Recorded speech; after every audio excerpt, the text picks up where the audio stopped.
Hello student, welcome to learn with Zenith Guru. मैं हूं निक्की पंडित और आज हम स्टार्ट करेंगे केमिस्ट्री का सैंपल पेपर। स्टार्ट करने से पहले हम जनरल इंट्रोडक्शन देखेंगे, कितने क्वेश्चन आने वाले हैं और हर एक सेक्शन कितने मार्क्स का होने वाला है। स्टार्ट करते हैं। सबसे पहले क्या है, टोटल जो क्वेश्चन होगा वो 35 क्वेश्चन है। ठीक है, पूरे जो 70 मार्क्स का पेपर है उसमें 35 क्वेश्चन होने वाले हैं। सेक्शन ए में 18 मल्टीपल चॉइस क्वेश्चन होगा और हर एक क्वेश्चन 1 मार्क का होगा। फिर उसके बाद आता है सेक्शन बी। सेक्शन बी में 7 वेरी शॉर्ट क्वेश्चन आंसर होगा और हर एक क्वेश्चन आंसर 2 मार्क का होगा। उसके बाद है सेक्शन सी। सेक्शन सी में टोटल 5 शॉर्ट क्वेश्चन आंसर है और हर एक क्वेश्चन 3 मार्क का है इसमें। उसके बाद आता है सेक्शन डी। सेक्शन डी में 2 ही क्वेश्चन हैं और ये कैसे क्वेश्चन है, केस बेस्ड क्वेश्चन है, केस स्टडी वाले क्वेश्चन है और इसमें हर एक क्वेश्चन 4 मार्क का है। इस टाइप के क्वेश्चन को प्रिपेयर करने के लिए आपको क्या करना पड़ेगा, बुक की रीडिंग करनी पड़ेगी। ठीक है, उसके बाद है सेक्शन ई। सेक्शन ई में 3 लॉन्ग क्वेश्चन आंसर हैं और एक क्वेश्चन कितने का होगा, 5 मार्क का होगा। ये मार्क्स क्यों लिखे हैं यहाँ पे, ताकि इसके अकॉर्डिंग आप अपना आंसर लिख सको। ठीक है, जितने मार्क्स का होगा उतने ही मार्क्स के अकॉर्डिंग आप अपना आंसर लिखेंगे। अगर 2 मार्क का है तो 2 मार्क के अकॉर्डिंग लिखेंगे। ऐसा नहीं है कि 2 मार्क के क्वेश्चन के लिए आपने पूरा 1 पेज लिख दिया है। ठीक है, और क्या कह रहे हैं, ऑल क्वेश्चंस आर कंपलसरी, सारे क्वेश्चंस करना कंपलसरी है और पेपर पे आप लॉग टेबल का यूज नहीं कर पाएंगे और कैलकुलेटर्स का यूज तो बिल्कुल नहीं कर पाएंगे। कैलकुलेटर का यूज तो वैसे भी नहीं होता है। लॉग टेबल के लिए आप क्या कर सकते हैं, लॉग टेबल आप सीख सकते हैं, कैसे फाइंड आउट करते हैं किसी का भी लॉग, या फिर कुछ क्वेश्चंस में आपको ऑलरेडी लॉग की वैल्यू दी होगी। आज हम करने वाले हैं सेक्शन ए, इसमें सारे के सारे मल्टीपल चॉइस क्वेश्चन आंसर हैं। तो स्टार्ट करते हैं। फर्स्ट क्वेश्चन है, the major product of acid catalyzed dehydration of 1 methyl cyclohexanol. तो सबसे पहले हम बनाएंगे 1 मिथाइल साइक्लोहेक्सेनोल, उसके बाद उसका हम करेंगे एसिड कैटालाइज्ड। ठीक है, डिहाइड्रेशन का क्या मतलब होता है, डिहाइड्रेशन का मतलब होता है रिमूवल ऑफ वाटर। इसमें हम वाटर का रिमूवल करेंगे। तो स्ट्रक्चर बना लेते हैं सबसे पहले 1 मिथाइल साइक्लोहेक्सेनॉल का। सबसे पहले साइक्लोहेक्सेन बनाएंगे, इसी के साथ हमारा मिथाइल ग्रुप भी अटैच है और इसी के साथ ही हमारा एल्कोहल ग्रुप अटैच है। इसका हम कर देते हैं एसिड कैटालाइज्ड।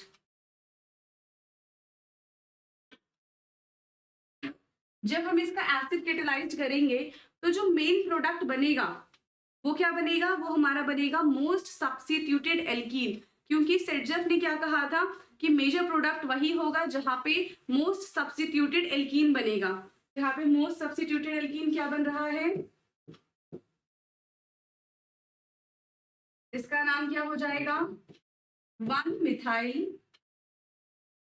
पहले साइक्लोहेक्सेन था, अब यहाँ पे एक डबल बॉन्ड आने की वजह से ये क्या हो जाएगा, साइक्लोहेक्सीन। ये हो जाएगा हमारा 1 मिथाइल साइक्लोहेक्सीन और ये हमारा कैसा प्रोडक्ट है, ये है major product according to Saytzeff. Answer देख लेते हैं कौन सा है। पहला है इसमें 1 मिथाइल साइक्लोहेक्सेन, हेक्सेन तो हमारा बना ही नहीं है।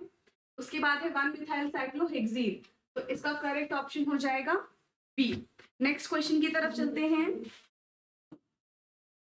नेक्स्ट क्वेश्चन है, which of the following compounds is more reactive towards SN1 reaction? SN1 reaction में क्या होता है, 3 degree carbocation is more stable than 2 degree and then 1 degree. सबसे ज्यादा 3 डिग्री कार्बोकेटायन स्टेबल होगा, फिर 2 डिग्री और उसके बाद आता है 1 डिग्री। इसमें देखते हैं कौन सा कार्बोकेटायन ज्यादा स्टेबल है। जैसे ही यहाँ से Br निकलेगा, ये अपने इलेक्ट्रॉन तो लेके जाएगा ही, साथ में जिससे अटैच है, जिस वाले कार्बन से ये अटैच है उसके भी ये इलेक्ट्रॉन ले लेगा। जब ये इस वाले कार्बन के इलेक्ट्रॉन लेगा तो इसके ऊपर आ जाएगा पॉजिटिव चार्ज।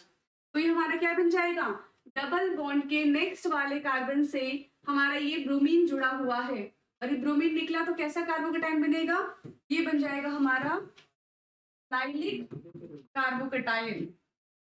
इसके बाद है ये बेंजीन, बेंजीन के साथ कार्बन और उसके साथ हमारा ये फंक्शनल ग्रुप जुड़ा हुआ है, ठीक है।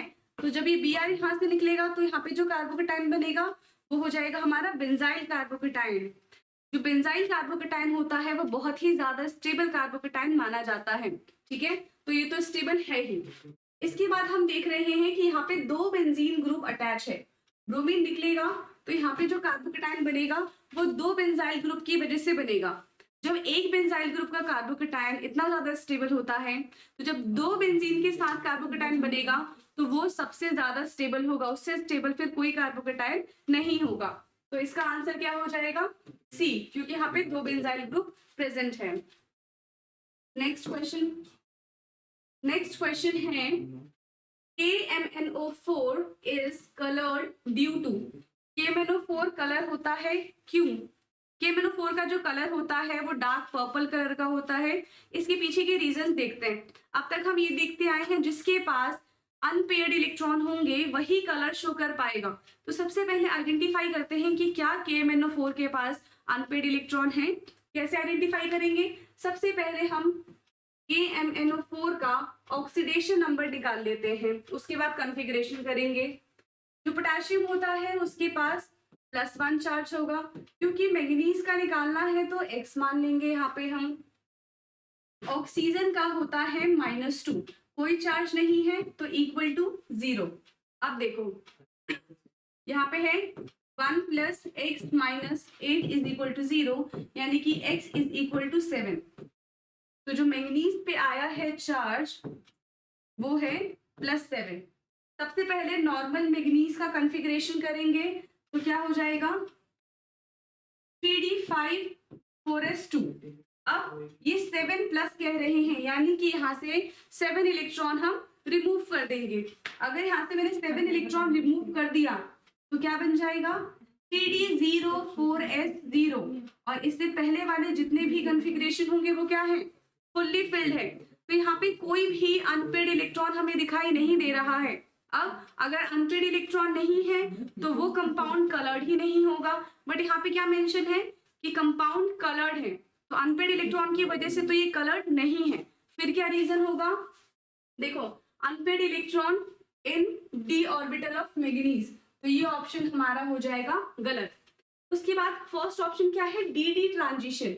dd ट्रांजिशन क्या होता है कि अगर हमारे पास अनपेयर्ड इलेक्ट्रॉन है तो वो क्या करेगा, CFT में वो अपना एनर्जी गेन करके एक डी से दूसरे डी में चला जाएगा। अगर मैं यहाँ पे CFT बनाऊं तो यहाँ पे क्या होगा, अगर यहाँ पे एक इलेक्ट्रॉन है तो यहाँ पे T2G होगा, यहाँ पे EG है।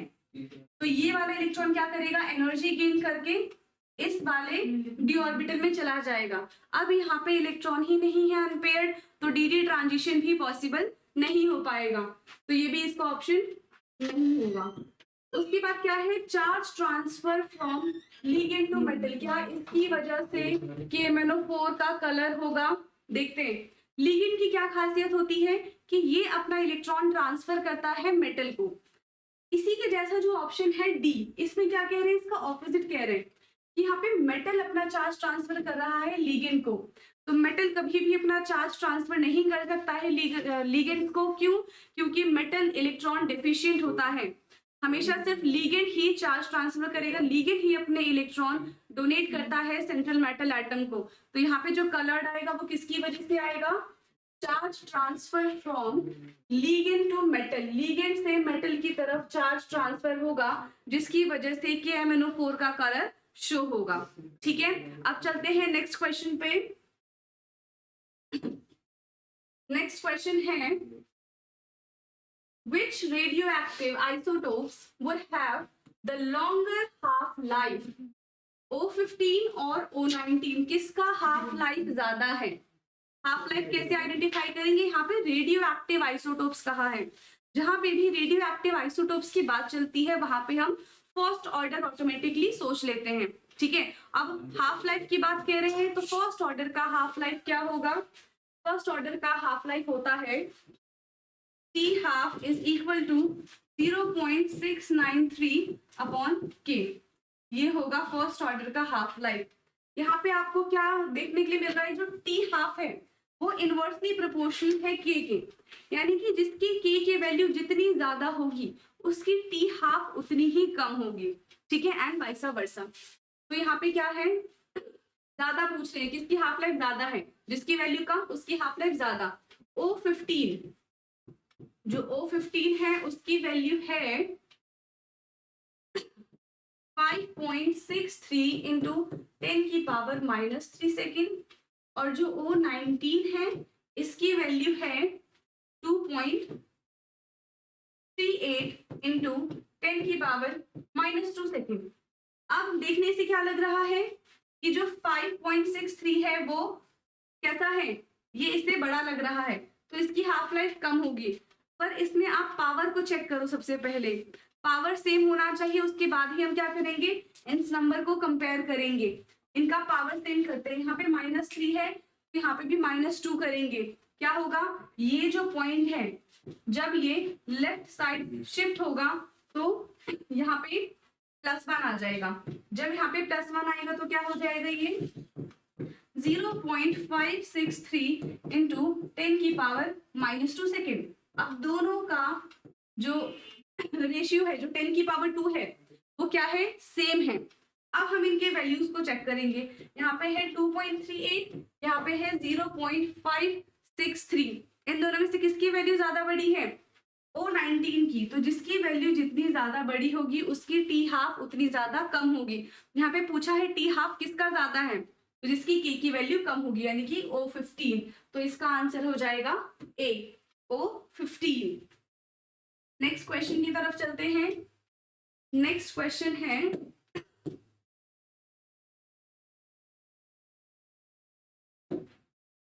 The molar conductivity of CH3COOH at infinite dilution is 390 Simon centimeter square per mole. Using the graph and given information, the molar conductance of CH3COOK will be। ठीक है, यहाँ पे क्या निकालने के लिए कह रहे हैं हमें? मोलर कंडक्टिविटी किसका? CH3COOK का। और हमें किस किस की वैल्यू दी हुई है? एक वैल्यू हमें दी हुई है CH3COOH का, दूसरा हमें यहाँ पे ग्राफ की हेल्प से KCl की वैल्यू दी हुई है एंड HCl की वैल्यू भी गिवन है। सबसे पहले इक्वेशन बनाएंगे हम। तो मोलर कंडक्टिविटी ऑफ CH3COOH क्या हो जाएगा? Lambda naught CH3COO negative plus molar conductivity of H positive. पहली इक्वेशन है ये है, इसकी वैल्यू है 390। सेकेंड इक्वेशन क्या बन जाएगा हमारा? Cl का। Cl का क्या है? Lambda naught M H positive plus lambda naught M Cl negative. इसकी वैल्यू कितनी दी हुई है? 425। तो ये हो जाएगा हमारा 425। थर्ड इक्वेशन है KCl।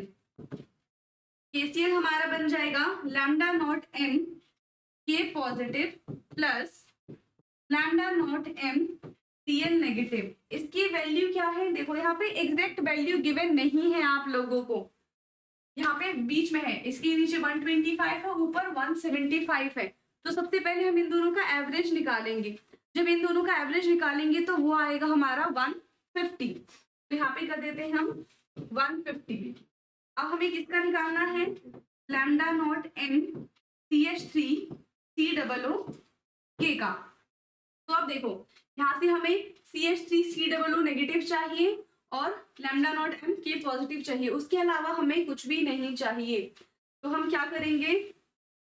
अगर इक्वेशन 1 और इक्वेशन 3 को ऐड कर दूं और जो भी आएगा उसमें से इक्वेशन 2 को हम माइनस कर देते हैं, ठीक है। पहले 1 और 3 को ऐड कर देते हैं, क्या हो जाएगा, lambda naught m CH3COO negative plus lambda naught m H positive. Third वाला इसमें ऐड कर रही हूँ, lambda naught m K positive plus lambda naught m Cl negative. अब इसमें से सेकंड वाला माइनस कर रही हूँ मैं, lambda naught m H positive plus lambda naught m Cl negative. यहाँ पे हम सब्ट्रैक्ट कर रहे हैं, lambda naught m H positive minus lambda naught m Cl negative is equal to, सबसे पहले क्या करेंगे, इन दोनों का एडिशन करेंगे, इनके वैल्यूज का भी। जब इन दोनों का एडिशन हो जाएगा तो क्या हो जाएगा, 390 एंड 150, 14 कैरी 1 3 4 5 540, और उसमें से हम 425 सब्ट्रैक्ट कर देंगे, 425, तो यहाँ पे आ जाएगा 511, तो यहाँ पे 115। Cl से Cl चला जाएगा, H से H चला जाएगा, और जो lambda naught m CH3COO negative plus lambda naught m K positive, यानी कि lambda naught m CH3OO K का हो जाएगा हमारा 115 साइमन सेंटीमीटर स्क्वायर पर मोल। ये इसका आंसर हो जाएगा। ऑप्शन क्या है, 115 साइमन सेंटीमीटर स्क्वायर पर मोल। ऑप्शन बी इसका करेक्ट आंसर है। नेक्स्ट क्वेश्चन की तरफ चलते हैं। नेक्स्ट क्वेश्चन है हमारा, what is the molar conductance eight infinite dilution of sodium chloride if the molar conductance at infinite dilution of Na and Cl ions। NaCl का निकालना है, Na की अलग वैल्यू दी हुई है, Cl की अलग वैल्यू दी हुई है। क्या करेंगे, दोनों का एडिशन कर देंगे, तो लैम्डा नॉट m NaCl ये क्या हो जाएगा, lambda naught m Na plus lambda naught m Cl negative. Na की वैल्यू दी हुई है 51.12 इंटू 10 की पावर -4 प्लस 73.54 इंटू 10 की पावर -4, दोनों का एडिशन कर देंगे, क्या हो जाएगा, 2 + 4 6, 5 + 1 6, 0.3 + 1 4 एंड 7 + 5 12 और इंटू 10 की पावर -4 साइमन सेंटीमीटर स्क्वायर पर मोल। इसका आंसर है 124.66, तो ऑप्शन हो जाएगा ए 124.66 साइमन सेंटीमीटर स्क्वायर पर मोल। नेक्स्ट क्वेश्चन की तरफ चलते हैं। नेक्स्ट क्वेश्चन है, for a reaction A + 2B gives AB2, the order with respect to reactant A is 2 and with respect to reactant B। यहाँ पे सिर्फ A के कंपैरिजन में दिया हुआ है, B के बारे में इन्होंने कुछ भी नहीं बताया हमें। फिर what will be the change in the rate of reaction if the concentration of A is double and B is half। अब यहाँ पे B को यहाँ पे हाफ दिया गया, पूछ रहे हैं कि क्या इफेक्ट होगा। जब हमें स्टार्टिंग में ही B के बारे में कुछ नहीं दिया हो, तो अगर B हाफ है या फिर ट्वाइस कर दे, इससे रेट ऑफ रिएक्शन पे कोई फर्क नहीं पड़ेगा। क्या है, जो रेट ऑफ रिएक्शन होता है वो डायरेक्टली प्रोपोर्शन होता है कंसंट्रेशन ऑफ रिएक्टेंट, यानी कि A के बराबर। तो rate of reaction is equal to K A. अब रेट ऑफ रिएक्शन क्या है, A को डबल कर दिया है, तो डबल कर देते हैं, rate of reaction is equal to K two A की power 2। So rate of reaction is equal to 4KA square. यानी कि अगर हम रेट ऑफ रिएक्शन डबल करेंगे, अगर हम कंसंट्रेशन A की डबल करेंगे तो रेट ऑफ रिएक्शन क्या हो जाएगा, 4 टाइम्स इंक्रीज हो जाएगा। इसका ऑप्शन हो जाएगा A, increase 4 times. Next question, arrange the following in the increasing order of their boiling point. सबसे पहले इनका स्ट्रक्चर बनाएंगे, ब्यूटेन अमाइन क्या हो जाएगा, C4H9NH2, ये हमारा है ब्यूटेनमाइन। सेकंड है N di methyl ethane amine. ठीक है, एन के साथ हमारा डाई इथाइल है, यानी कि C2H5 C2H5, और इसके बाद है यहाँ पे इथेन यानी कि CH3 मिथाइल मिथाइल, एक मिनट, यहाँ पे हो जाएगा N CH3 CH3 and C2H5। ये हमारा बी का स्ट्रक्चर बनेगा। सी क्या है यहाँ पे, इथाइल इथेन अमाइन, यानी कि इथाइल C2H5, और इसके बाद है इथाइल के बाद है इथाइल इथेन, फिर से C2H5 और H। अब हमें इन्हें बताना है कि किसका बॉइलिंग पॉइंट ज्यादा होगा। अब देखो अमाइंस वाले केस में क्या होता है, जिसके पास जितना ज्यादा हाइड्रोजन बॉन्ड प्रेजेंट होता है उसका बॉइलिंग पॉइंट उतना ज्यादा होता है। इसमें हम क्या चेक करेंगे, किसके पास कितने ज्यादा हाइड्रोजन प्रेजेंट है। तो यहाँ पे देखो जो ब्यूटेन अमाइन है उसके पास 2 हाइड्रोजन प्रेजेंट है, ठीक है, और बी वाले में एक भी हाइड्रोजन प्रेजेंट नहीं है, और सी वाले में कितने हाइड्रोजन प्रेजेंट है, 1 हाइड्रोजन प्रेजेंट है। तो सबसे ज्यादा जो बॉइलिंग पॉइंट होगा वो ए का होगा, उसके बाद सी का होगा, और उसके बाद बी का होगा। ठीक है, तो यहाँ पे इसका आंसर हो जाएगा डी, सबसे ज्यादा ए का, फिर सी का, और फिर बी का। ये किस पे बेस्ड है, ये बेस्ड है हाइड्रोजन बॉन्ड पे। जितने ज्यादा हाइड्रोजन होंगे उतने ही ज्यादा उसकी बॉइलिंग पॉइंट होगी। नेक्स्ट क्वेश्चन की तरफ चलते हैं। नेक्स्ट क्वेश्चन है the CFSE of COCl6 3 negative is 18,000 centimeter inverse. The CFSE of COCl4 negative will be। तो इनके बीच में टेट्राहेड्रल और ऑक्टाहेड्रल के बीच में एक रिलेशन होता है। वो रिलेशन क्या है यहाँ पे, tetrahedral is equal to 4/9 octahedral. यहाँ पे हमें टेट्राहेड्रल का निकालना है, 4/9 इंटू ऑक्टाहेड्रल की वैल्यू गिवन है 18,000, इससे कट जाएगा 2 टाइम्स, तो ये हो जाएगा 2000, और 2 4 जा 8, so delta T is equal to 8000 centimetre inverse. तो इसका आंसर हो जाएगा बी, 8000 सेंटीमीटर इनवर्स।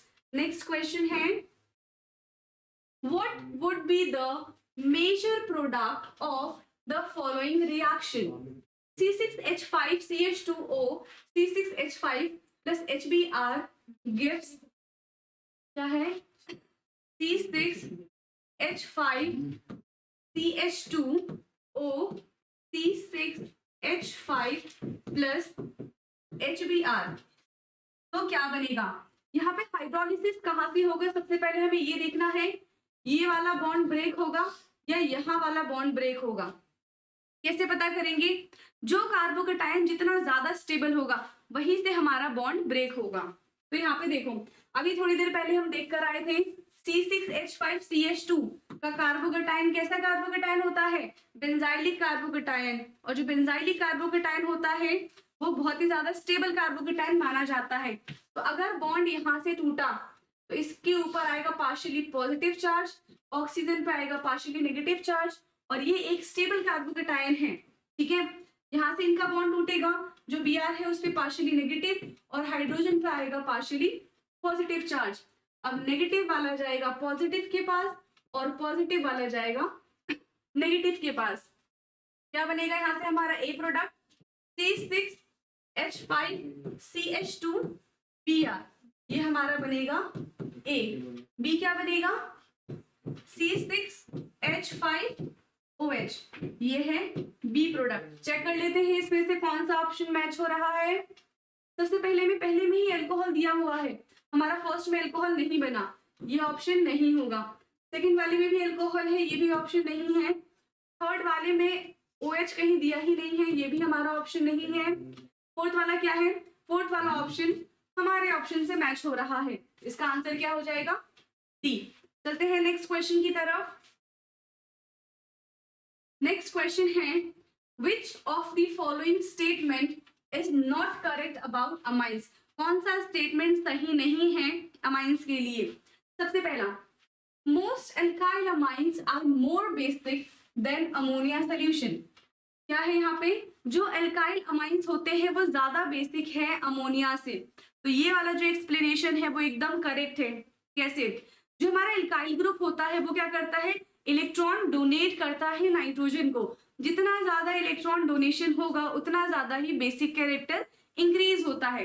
तो क्या हो जाएगा? ये वाला ऑप्शन एकदम करेक्ट है। सेकेंड है, pKb value of ethylamine is lower than benzyl amine. अब यहाँ पे पीकेबी का क्या मतलब है? देखो, जिसका पीकेबी वैल्यू कम है यानी कि उसका केबी वैल्यू ज्यादा होगा, और जिसका केबी वैल्यू ज्यादा होगा वो क्या होगा? बेसिक कैरेक्टर उसका इंक्रीज होगा। तो इसका सीधा सा मतलब है, कह रहे हैं कि जो इथाइल अमाइन है वो ज्यादा बेसिक होता है किसके कंपैरिजन में? बेंजाइल अमाइन के।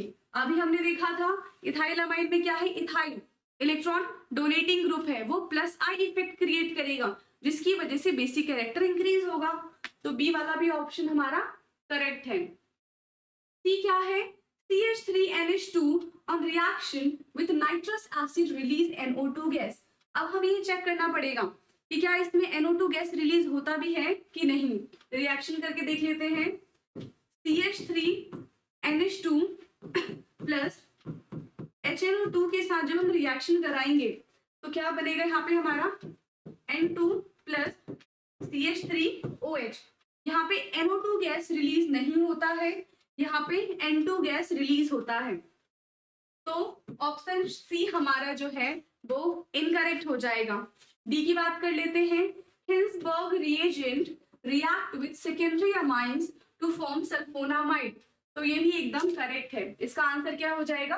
सी वाला। सी यहाँ पे रॉन्ग एक्सप्लेनेशन दिया हुआ है।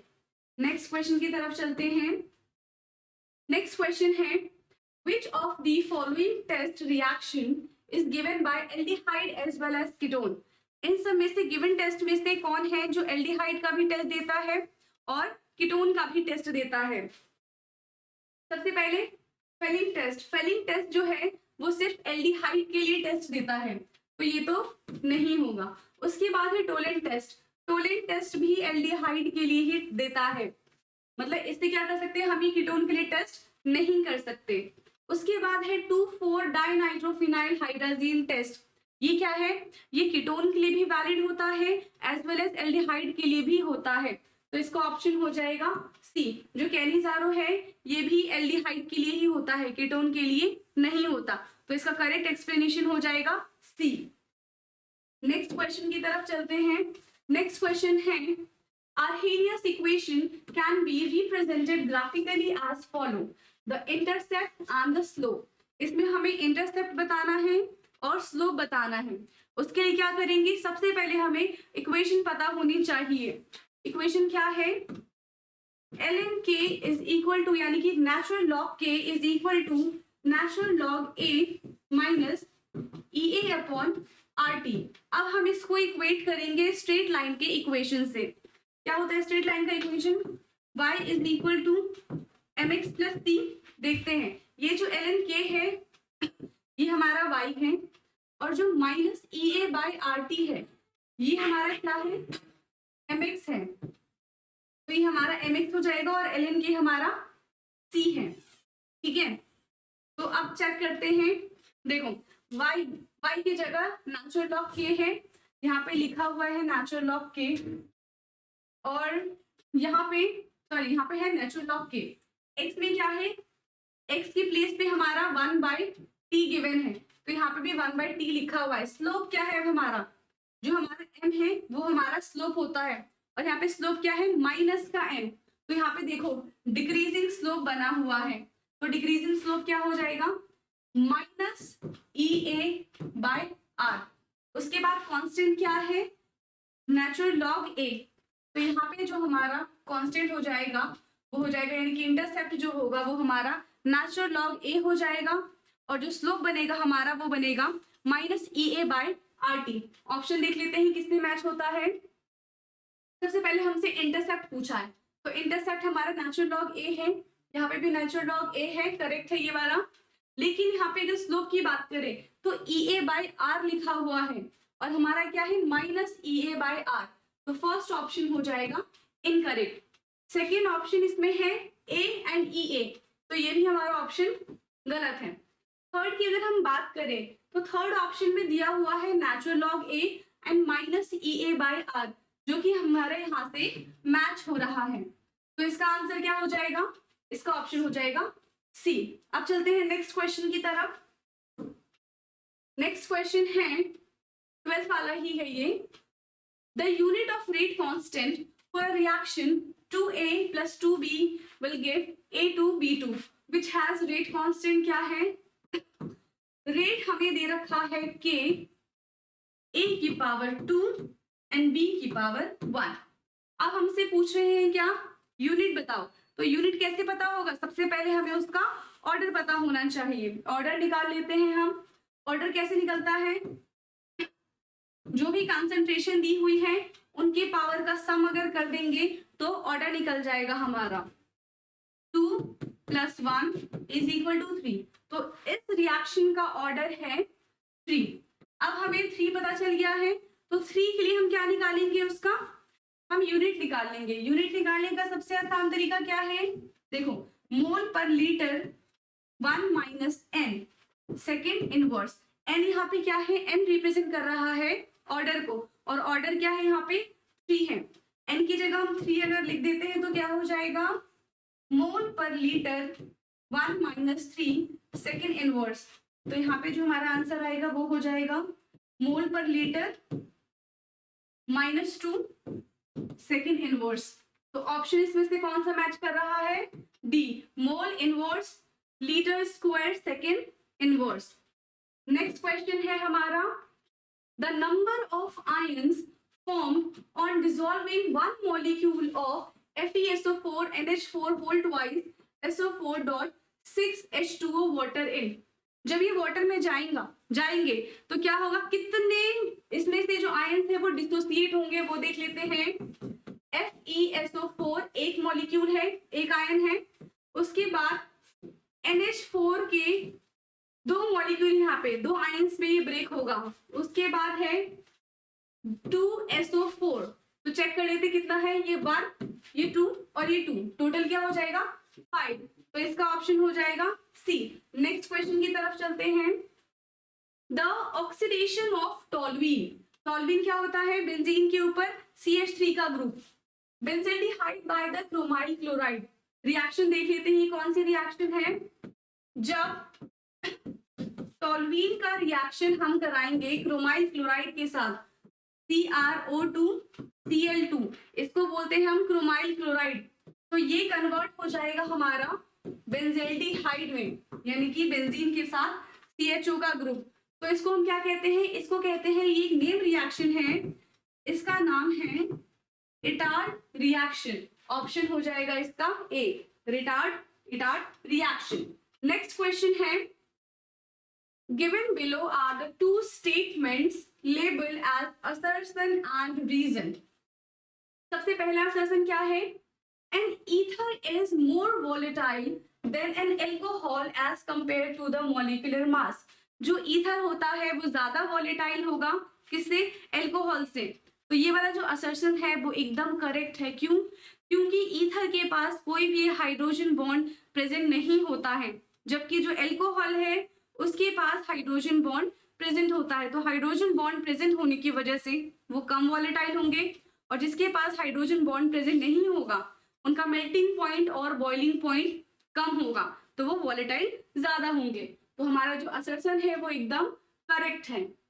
नेक्स्ट हम रीजन की अगर बात करें तो ether are polar in nature, जिसका रीजन है वो ईथर जो है वो पोलर होता है नेचर में, बट ये करेक्ट एक्सप्लेनेशन नहीं है असर्शन का। असर्शन का जो करेक्ट एक्सप्लेनेशन है वो क्या है, कि जो एल्कोहल है उसके पास हाइड्रोजन बॉन्ड प्रेजेंट होता है। दोनों ऑप्शन करेक्ट है, बट रीजन करेक्ट एक्सप्लेनेशन नहीं है असर्शन का, तो इसका ऑप्शन क्या हो जाएगा, देखो both A and R are true but R is not the correct explanation of A, तो इसका ऑप्शन हो जाएगा B। नेक्स्ट क्वेश्चन की तरफ चलते हैं। नेक्स्ट क्वेश्चन है, असर्शन की बात अगर हम करें तो protein are found to have two different type of secondary structures, alpha helix and beta pleated sheet. जो प्रोटीन होते हैं उनके दो स्ट्रक्चर्स होते हैं, कौन कौन से? इसमें जो स्ट्रक्चर्स दिए हुए हैं वो है alpha helix and beta pleated sheet. तो ये जो असर्शन गिवन है वो एकदम करेक्ट है। रीजन की अगर हम बात करें तो क्या है, the secondary structures of the protein is stabilised by the hydrogen bonding. जो भी प्रोटीन का स्ट्रक्चर्स होता है उसको स्टेबलाइज करने के लिए हाइड्रोजन बॉन्ड की जरूरत होती है। इसका रीजन भी है जो करेक्ट है, बट वो करेक्ट एक्सप्लेनेशन नहीं है असर्शन का। ठीक है, दोनों जो असर्शन है, रीजन है, वो करेक्ट है, बट एक दूसरे के कंपैरिजन में ये एक दूसरे को सपोर्ट नहीं कर रहे हैं। तो इसका भी जो ऑप्शन हो जाएगा वो क्या हो जाएगा? B. Both A and R are true, but R is not the correct explanations of A. Next question की तरफ चलते हैं। नेक्स्ट क्वेश्चन है क्वेश्चन 17। ये भी हमारा असर्शन रीजन वाला क्वेश्चन है। इसमें क्या है, magnetic moment values of actinide are lesser than the theoretical predicted values. जो मैग्नेटिक मोमेंट्स की वैल्यूज आती हैं किसकी वजह से आती हैं? नंबर ऑफ अनपेड इलेक्ट्रॉन्स की वजह से आती है। जितने ज्यादा नंबर ऑफ अनपेड इलेक्ट्रॉन होंगे उतनी ही ज्यादा उनकी मैग्नेटिक वैल्यूज आएंगी। तो क्या कह रहे हैं कि इनकी जो मैग्नेटिक वैल्यूज होती हैं वो प्रिडिक्टेड वैल्यूज से थोड़ी डिफरेंट आती हैं। क्यों? इसके पीछे का क्या रीजन है? इसके पीछे का जो करेक्ट रीजन है वो है इनके पास जो 4f और 5f ऑर्बिटल्स होते हैं उनकी पुअर शील्डिंग इफेक्ट होती है, जिसकी वजह से इनके जो वैल्यूज है उनमें चेंजेस आ जाते हैं। देख लेते हैं इसमें क्या रीजन दिया हुआ है। इसका रीजन है actinides elements are strongly paramagnetic. ठीक है, जो एक्टिनाइड्स होते हैं वो पैरामैग्नेटिक होते हैं। क्यों? क्योंकि उनके पास जो नंबर ऑफ अनपेड इलेक्ट्रॉन्स होते हैं वो प्रेजेंट होते हैं। अगर नंबर ऑफ अनपेड इलेक्ट्रॉन होंगे तो वो ऑब्वियसली पैरामैग्नेटिक होंगे ही। ये दोनों ही ऑप्शंस करेक्ट है, यानी कि हमारा असर्शन भी सही है और रीजन भी सही है, बट रीजन करेक्ट एक्सप्लेनेशन नहीं है असर्शन का। तो इसका भी आंसर क्या हो जाएगा? B. Both A and R are true, but R is not the correct explanation of A. अब चलते हैं लास्ट क्वेश्चन की तरफ। लास्ट क्वेश्चन है हमारा असर्शन का, tertiary amines are more basic than the corresponding secondary and primary amines in gaseous state. सबसे पहले इसका स्ट्रक्चर बना लेते हैं, टर्शरी, सेकेंडरी एंड प्राइमरी। अब देखो, अगर मैं टर्शरी का स्ट्रक्चर बनाऊं तो इसके पास 3 अल्काइल ग्रुप प्रेजेंट होंगे। सेकेंडरी का स्ट्रक्चर बनाऊं तो 2 अल्काइल ग्रुप प्रेजेंट होंगे, और अगर प्राइमरी का स्ट्रक्चर बनाते हैं तो सिर्फ एक ही अल्काइल ग्रुप प्रेजेंट होगा। अब क्या है, ये जो अल्काइल ग्रुप होते हैं ये प्लस आई इफेक्ट शो करते हैं। ठीक है, ये क्या करेंगे, ये इलेक्ट्रॉन डोनेट करते हैं नाइट्रोजन को। तो जितने ज्यादा अल्काइल ग्रुप प्रेजेंट होंगे उतने ज्यादा वो इलेक्ट्रॉन डोनेट करेंगे नाइट्रोजन को, और उतनी ज्यादा बेसिसिटी इंक्रीज हो जाएगी। ठीक है, क्योंकि ये प्लस आई इफेक्ट शो करते हैं। तो सबसे ज्यादा प्लस आई इफेक्ट कौन शो करेगा? 3 degree, then 2 degree, then 1 degree. तो इसका जो असर्शन है वो एकदम करेक्ट है। रीजन की तरफ अगर हम चले तो tertiary amines have 3 alkyl group which cause plus I effect. अभी जो हमने असर्शन का रीजन देखा था वो यही था, और यहाँ पे जो रीजन दिया हुआ है वो सेम है, यानी कि दोनों इसके ऑप्शंस भी करेक्ट है, और जो रीजन है वो करेक्ट एक्सप्लेनेशन है यहाँ पे असर्शन का। तो इसका आंसर क्या हो जाएगा? Both A and R are true and R is the correct explanation of A. तो इसका ऑप्शन हो जाएगा A। तो आज हमने सारे 1 मार्कर क्वेश्चन कंप्लीट कर लिए हैं। नेक्स्ट क्लास में हम सेक्शन B स्टार्ट करेंगे, 2 मार्कर क्वेश्चन।